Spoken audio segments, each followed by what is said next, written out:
My sister was always fond of baking, and that was the last thing she did for me and my family members. Post dinner, she willingly baked a dessert for everybody and we all ate it. After eating the dessert, while I was on my way to keep the dishes, she asked me if I would wake her up early next morning to teach her maths, since she had maths exam the next day. I told her yes, but on one condition, that she would have to put my dishes on the sink. I was just teasing her. And she told me, "Okay, कल सुबह उठ जाना पर 6 बजे मुझे सिखाने के लिए."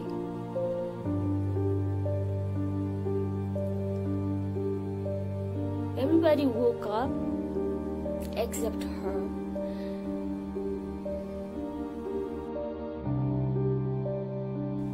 I never told her this, but I loved her a lot.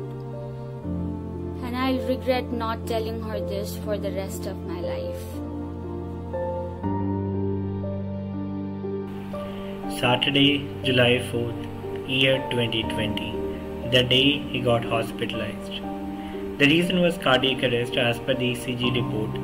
He was admitted for 1.5 days and on 5th of July, he left for heavenly abode.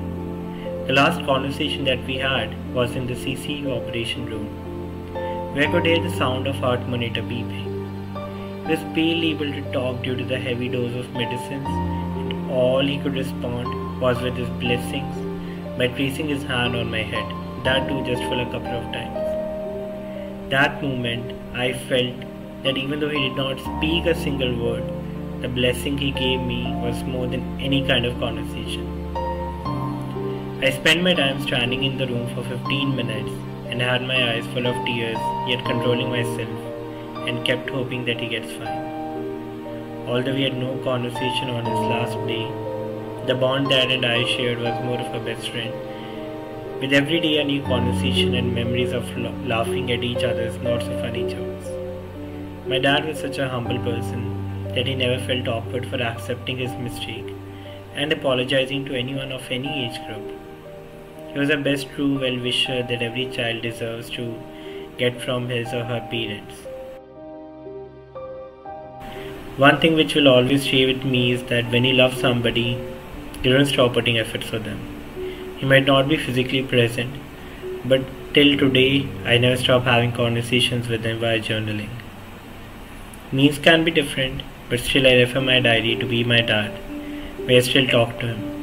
The conversation might be one-sided, but the feeling remains special. Each and every day spent with him gave me both sweet and bitter learnings, which is eventually going to help me in my life. But one major incident that always hits me hard is the constant denial which came from my side. It was the year of 2020 lockdown phase. Dad had his routine of going for a walk right a few minutes past dinner time.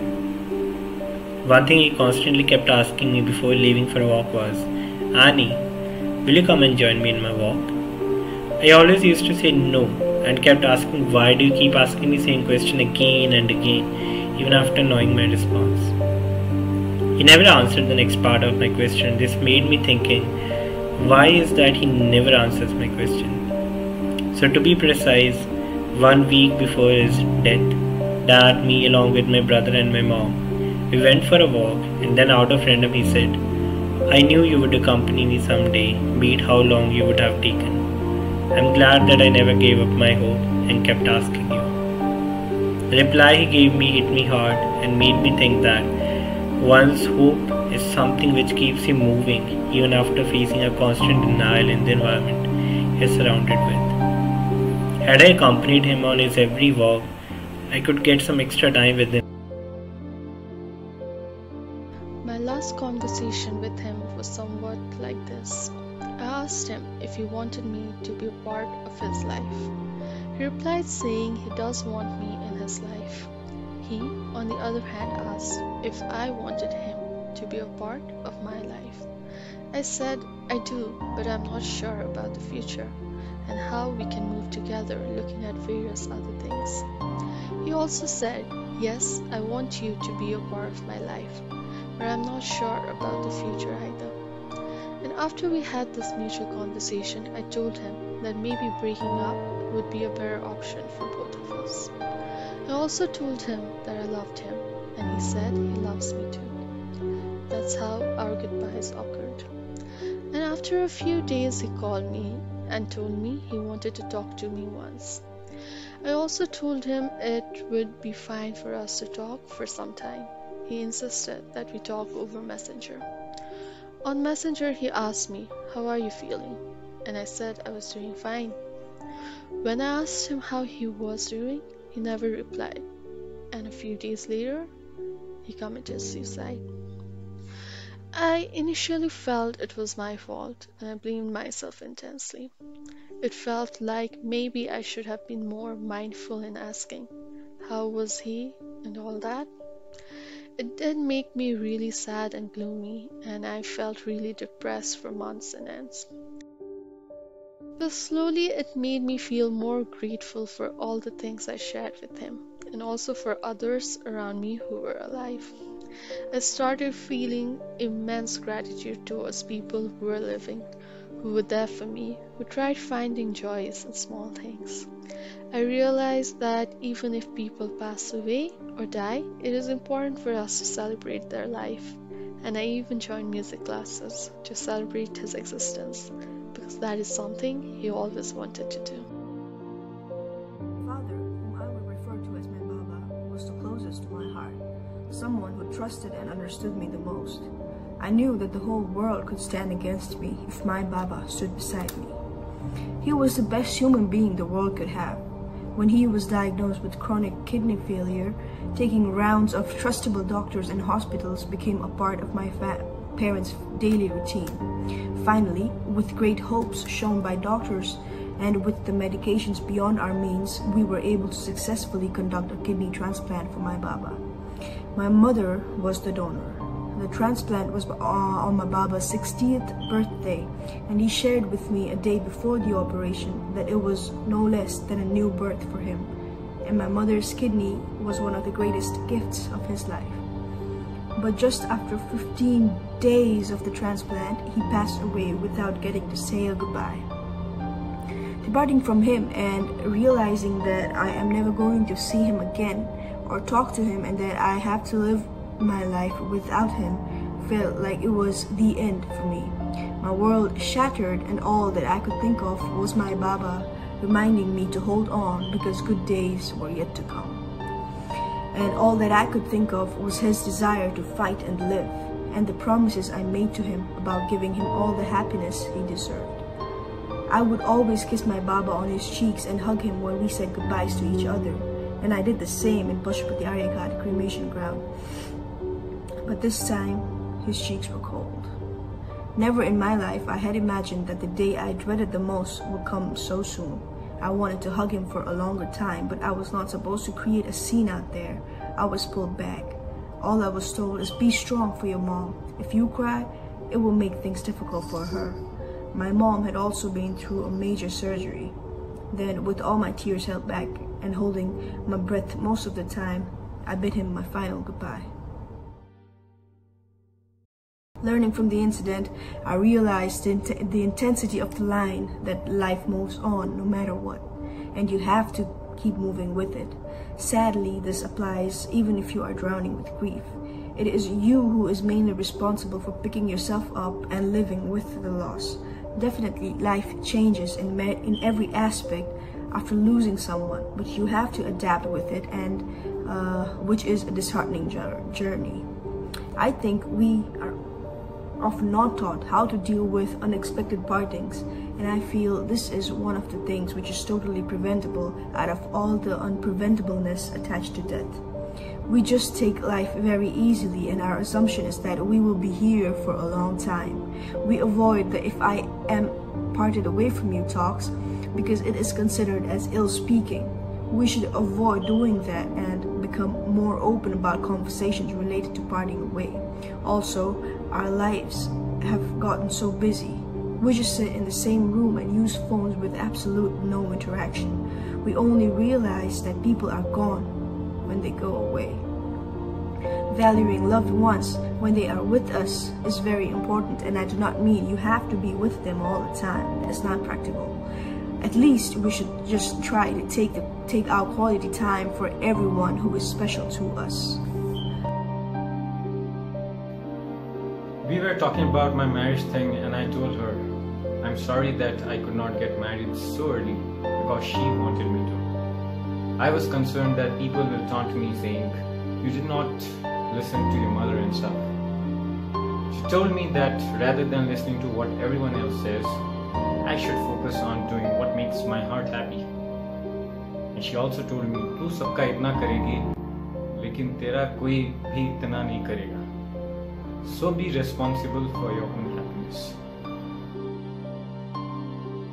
When you lose someone, you just cherish the happy, sad moments and memories you have spent together and keep in your heart for the rest of your lives. Because these memories become really special. One thing that I have also learned is that no one in this world can replace your mother. She will be just one and only. That night, I still remember. Me and my whole family had finished our puja happily and we were all going to sleep. But we didn't know what next morning would bring to us. We never knew that the next morning that would come would change our entire life. The next morning, each one of us woke up with full energy and excitement of going back to home. We had all gone to our native place for a family ritual. It was more like a family vacation, and we had lots of fun in the vacation. But we were tired by the end of it, and now we were all ready to come back home. So after all the rituals took place and after everything got over, everybody came into the lawn and was having their final snacks before we all left our native place. The bus was waiting at the doorstep to take us. So my mother, she went running to call my dad. My dad said, just give me a moment, I'll come. I really need to go to the washroom. And my mom waited. It was a very, very normal conversation, but the event that followed after the conversation was tremendous. My father went into the bathroom, he got a heart attack and he fell down. And even though it was his heart that had suffered from an attack, it felt like my heart was shattered into pieces after knowing that he had passed right away. And that was my last conversation and indeed my last vacation with my father. Initially, it was really difficult for me to process all the grief associated with my father's demise. I had some really difficult days and I used to feel really, really sad. But with time, things got better.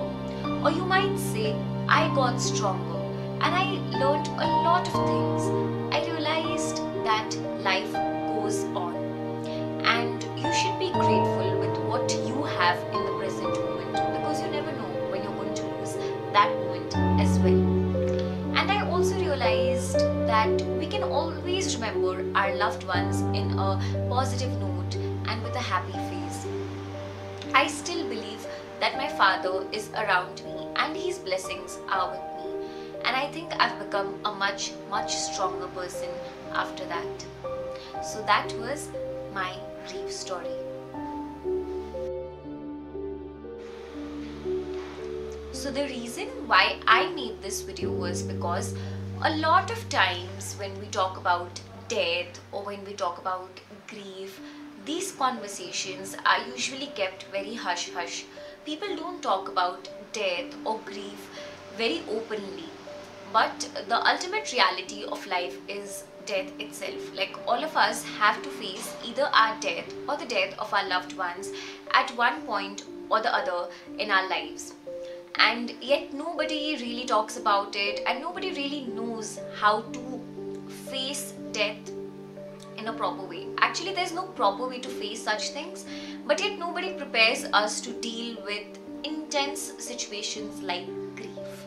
And I think it's very important to normalize conversations about death and grief, and this video was just a very small initiative to do that, to normalize conversations about death and grief. And I hope that anybody who's grieving in this current moment, I hope that once they see this video, it provides them a little encouragement to become vocal and expressive about their emotions. And for everybody else, I hope that this video acts as a reminder that nothing lasts forever. So it's very important to, enjoy every moment that we have with our loved ones, because we never know when our last conversation or our last day with somebody is going to be. So I hope you guys liked this video. For me, I loved listening to all of the stories that were shared anonymously.